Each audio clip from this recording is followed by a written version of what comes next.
Okay, good morning, everyone. Good morning. And welcome to today's O-Higan service. And since my day off is Monday and Tuesday, I never appreciated Saturday and Sunday until we start school. But now I really appreciate Saturday and Sunday because I can sleep in. And I'm really amazed by everyone who comes to the temple on Sunday morning. You are so dedicated people.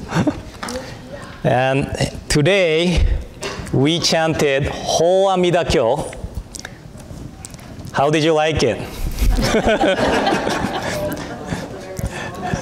You think it's a long sutra? Do you think so? In Jodo Shinshu, we have 3 sutras we rely on. One is called the Raja Sutra, second one is called Contemplation Sutra, and third one is Amida Sutra. Among these 3, Amida Sutra is the shortest one.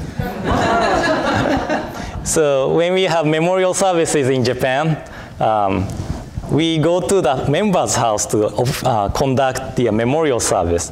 So the household prepare tea during the chanting.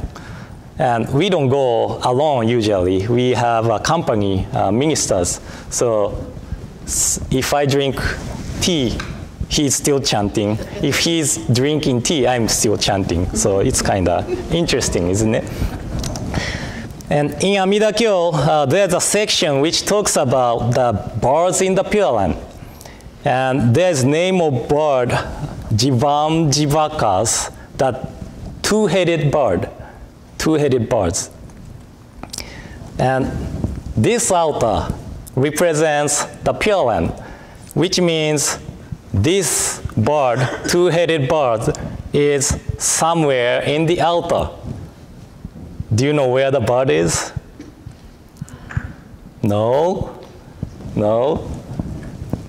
Look closely to the table which holds incense burner, flowers, and candle. You see 1, 2, 3, 4, 5, 6 slots under the table. Far left, you find two-headed bird. So when you come to incense offering after the service, please come and see. You can see two-headed bird on the table. And according to the story, this two-headed bird was the bird named Kauda and Upakauda. And Kauda and Upakauda was two-headed bird.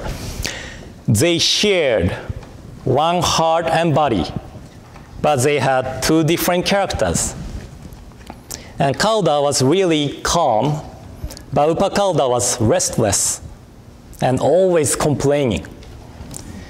When each one of them is awake, the other ones goes to sleep.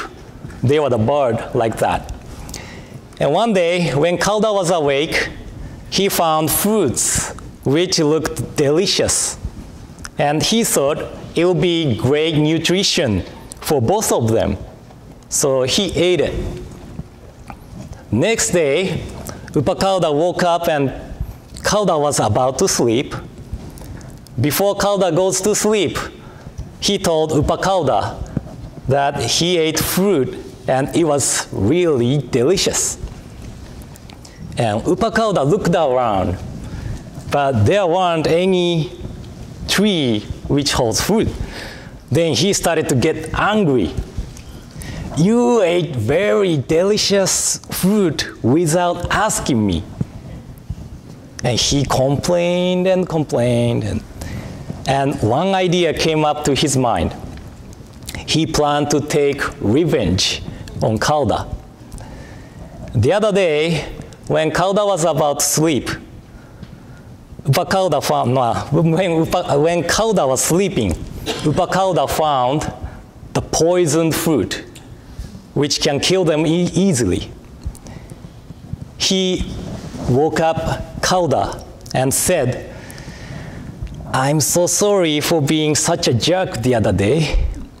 I was just envy of you for eating delicious fruit. Today, I found really delicious fruit. And I ate it, and it tasted really great. So I want to share this fruit with you. Here, eat this fruit to make peace with me. And Kauda felt how nice of Upakauda to offer Kauda delicious fruit. And Kauda ate fruit without knowing that it's actually a poisoned fruit. And in a moment, he started to suffer from poison. And Upakauda laughed at Kauda. The fruit you ate is the poisoned fruit which kills you instantly. And Kauda asked Upakauda, why you do this to me? And Upakauda answered, because you ate delicious fruit without asking me. This is the revenge. And Kauda said with a weak voice, I ate that fruit because I thought it would be great nutrition for both of us. And I didn't want to wake you up because you were sleeping well. But if that have hurt you, I'm so sorry. And thank you for being a partner for my entire life. I couldn't live without you. And sadly, Kauda died. And Upakauda thought, yes, I can eat delicious fruit all by myself from now on. But do you remember? They were sharing one heart and body. So Upakauda also died. And according to one of the other sutra, Kauda and Upakauda is now residing in the Pure Land and singing like this. The way to extinguish the others is the way to extinguish myself. The way to live with the others is the way I live. The way to extinguish the others is the way to extinguish myself. The way to live with the others is the way I live. Which way of living do you prefer? As kind and intelligent as Kauda, or as jerk as Upakauda? And I want you to remember that the way to live with the others is the way we should live. So, thank you very much for coming. And it was a children's talk, so I have to close children's talk with Gassho and Nembutsu. Namo Amida Butsu, Namo Amida Butsu, Namo Amida Butsu, Namanda Butsu, Namanda Butsu. Okay, now I'd like to share the words of Shinran Shungin from one of his writings called Notes on One's Calling and Many Calling. Notes on Essential of Faith Alone. It was different. So please join me in Gassho. Please put your palms together again. Nirvana is called extinction of passion, the uncreated, peaceful happiness, eternal bliss, true reality, Dharma body, Dharma nature, suchness, oneness, and Buddha nature. Buddha nature is none other than Tathagata. This Tathagata pervades the countless worlds. It fills the heart and minds of the ocean of all beings. Thus, plants, trees, and land all attain Buddhahood. Namo Amida Butsu. Namo Amida Butsu. Namo Amida Butsu. Namanda Butsu. Okay, good morning again, everyone. Good morning. That makes me feel good.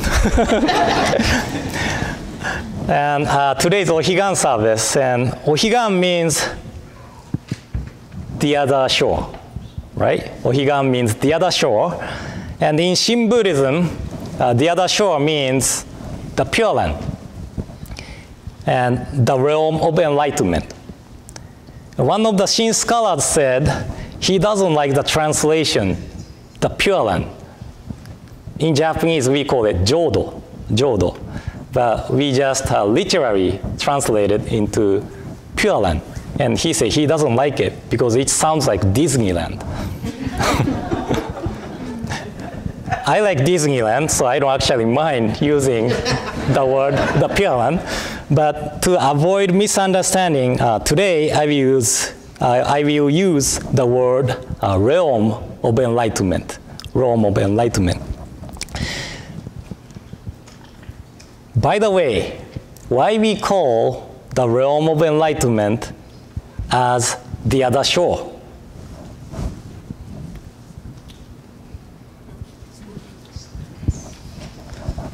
Because it is totally opposite from our world. Our world is filled with blind passions, such as greed, anger, and stupidity or ignorance. But such blind passions does not exist in the realm of enlightenment. And O-Higan is one of the special services. And at special services, this is a tradition that the officiant perform the ceremony called Toraiban, which means come up on ceremonial days, and Goraiban, getting off from ceremonial days. That is what I was doing. What I was holding, let me show you. This one. What I was holding is called handle incense burner, or egoro in Japanese, handle incense burner. And olden days, we have put incense in this handle incense burner to sense the altar on this occasion of ceremony. And this is called smearing incense vessel. Smearing incense vessel. Again, olden days, it contained finely powdered incense inside, and the officiant put it on the hands and robe to pay respect to the Buddha. And what we chanted before Amida Kyo is called Sambujo. And Sambujo is one of my favorite chanting. And if we chant Sambujo with a lot of people and many ministers, it sounds so nice. And we often chant Sambujo at memorial services and special services. And according to the Jodo Shinshu dictionary, the word of Sambujo indicating us that this hondo, main hall, is filled with the virtues of Amida Tathagata, Shakyamuni Tathagata, and Tathagata of the 10 directions. And this service is observed to praise and listen to the virtues of Amida Tathagata. And I know that the word Tathagata needs to be explained, so I will explain the word Tathagata later, but I like to look at the translation of Sambujo first. And I think the translation is on page 24 of the large service book. So if you have it, please look at it. And if there's not enough service, please don't be jerk like Upakauda. Please share it. And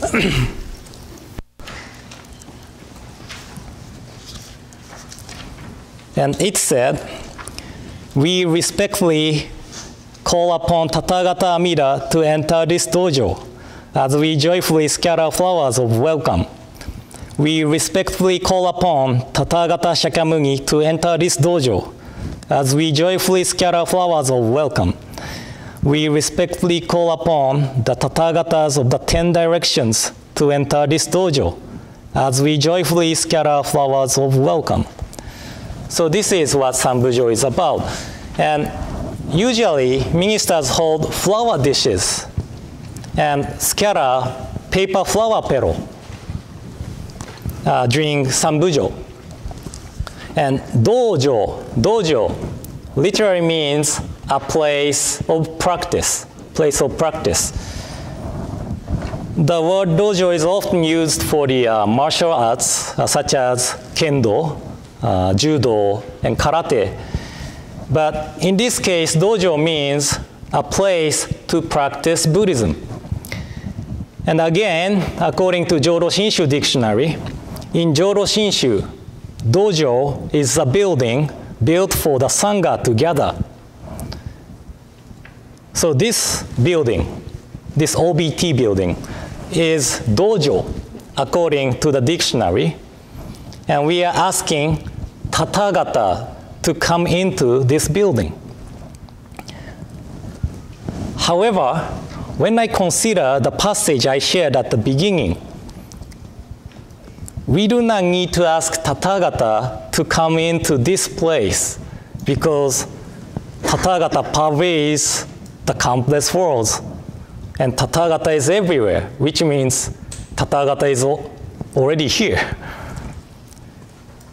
And one of the Shin scholars I respect named Reverend Tomoyasu Naito, once he shared the metaphor of radio wave, and I think this metaphor is easy to grasp what I am talking about.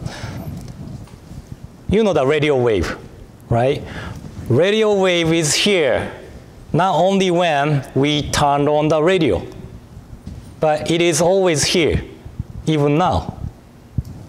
We cannot hear the radio, not because radio wave is not here, but because we do not have radio to accept the radio wave. And another metaphor often used to describe the meaning of Tathagata pervades the countless world is the metaphor of underground water or underground stream of water. There are underground streams of water, but we cannot see it. But it doesn't mean there are no underground stream of water. We can see the water when it appears on the ground by well or something. So just like radio wave or underground stream of water, Tathagata is everywhere.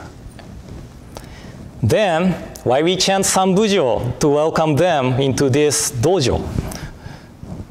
So this is my understanding. It's not official Hongwanji understanding. But by chanting Sambujo, we are reminding ourselves of the working of Tathagata, reminding ourselves. So we are preparing ourselves ready to listen to the Dharma. That is why we chant Sambujo at the beginning of the service. And I understand this as same as turning the radio on, turning our switches on to listen to the Dharma. So I hope it is making sense to you now. And now I'd like to talk about what Tathagata means. I think you are eager to hear. But basically, Tathagata and Buddha is expressing same thing. Tathagata and Buddha is expressing same thing. Buddha has a meaning, the awakened one, the awakened one. And Tathagata is combination of two Sanskrit words, Tata and Agata. Tata and Agata. And Tata means suchness, oneness, truth. And Agata means has come.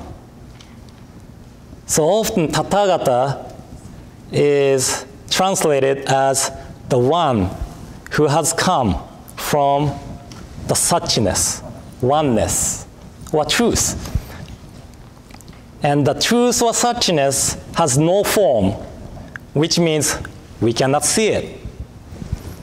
But the truth manifested itself as something which has form, just to awake ourselves to the truth.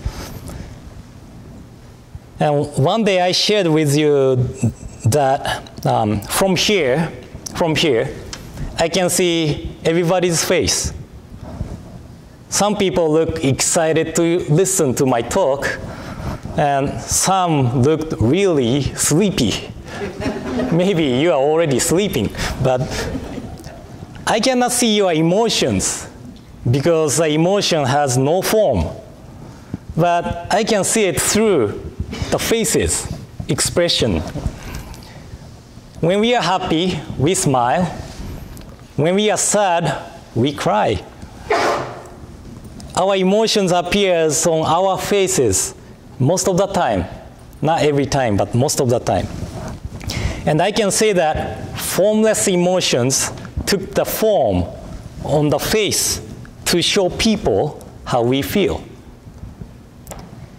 So the suchness or truth, which has no form, but took the form as Amida Tathagata, or Shakyamuni Tathagata, or the Tathagata of 10 directions, which includes our loved ones who have passed away before us. And the suchness of truth, suchness or truth itself took the form just to awake us to the truth of our lives. Okay. And there are 3 truths shared by Shakyamuni Buddha. 1, life is impermanent. Life is impermanent. 2, life is interdependent. Life is interdependent, interconnected. Number 3, nirvana is peace. Nirvana is peace. First 2, I don't think I need to explain it today, but number 3, nirvana is peace, probably needs to explain. And as I shared at the beginning, nirvana is called extinction of passion, the uncreated, peaceful happiness, eternal bliss, true reality, Dharma body, Dharma nature, suchness, oneness, and Buddha nature. Nirvana is the other way to express the Pure One, and it is the other shore. That is the realm of enlightenment. Then our world is the world of delusion. Our world is world of delusion, full of passions. Created means impermanent and not peaceful, and so on. And if we quote the words of Kauda and Upakauda again, the other shore is a realm where the way to live with the others is the way I live is accomplished. But this shore is the world always attached and suffering from the way to extinguish the others. Always thinking about me, me, me, just like Upakauda thought about revenge on the Kauda. So that, history proves this. There were no time without conflicts and war. So what we need to seek, or what we need to run from, is a peaceful realm of nirvana. So we are reminded of these truths. Life is impermanent, life is interdependent, and nirvana is peace through plants, trees, land, and human form. Our founder Shinran Shonin accepted these things which awake us to the truth as the working of Tathagata. And because of the working to awake us to the truth is immeasurable. It is called Tathagata Amida. Tathagata, who has an immeasurable wisdom and compassion to awake us to the truth of our lives. And because this working to awake us to the truth took the form as the sage of Shakya clan, it is called Tathagata Shakyamuni. And because this working to awake us to the truth took various kinds of forms, such as trees, plants, and human forms, it is called Tathagata of 10 directions. And Tathagata came from, or appeared from, the world of truth, which is the opposite shore of the world of delusion, where we are living. So that is why we call the world of truth, world of enlightenment, or world of suchness as the other shore. So I try to talk about Sambujo and the meaning of Tathagata today. But if we begin to see everything and every people who surrounds us as Tathagata, who came from the truth, just to awake us to the truth, just to awake us from long sleep of ignorance, we begin to feel appreciation towards anything. For me, I understand the separation from loved ones as it is trying to awake me to the truth of impermanence. And it is reminding me of my mind of taking things for granted. Life with Aoi and Hikaru is teaching me of my impatience and also the gratitude I owe to my parents. So welcoming these working with gratitude is the heart of Namo Amida Butsu. We say Namo Amida Butsu not only at the temple, but anytime we felt like we encountered working which awake us to the truth. So don't be hesitate to say Namo Amida Butsu in your daily life. So I hope my talk gave you something to think about today. And it's already 11:15. Wow. So, thank you all for coming today. And in closing, I'd like to read a letter of Rengyo Shonin called The Tradition of Shinran Shonin. In Japanese first and in English later. So.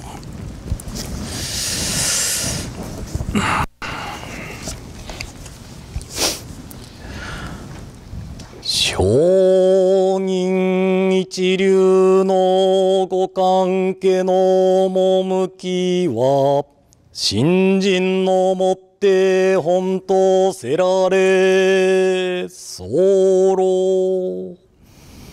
そのゆえはもろもろの造業を投げ捨てて一心に乱ぎ奇妙すれば不可思議の眼力として仏の偏りを上味上せしめたもそのくらいを一年発起入賞上始終とも釈しその上の称名念仏た如来我が往生定めたまいしご恩法人の念仏と心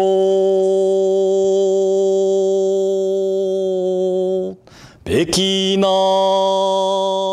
りあなかしこあなかしこ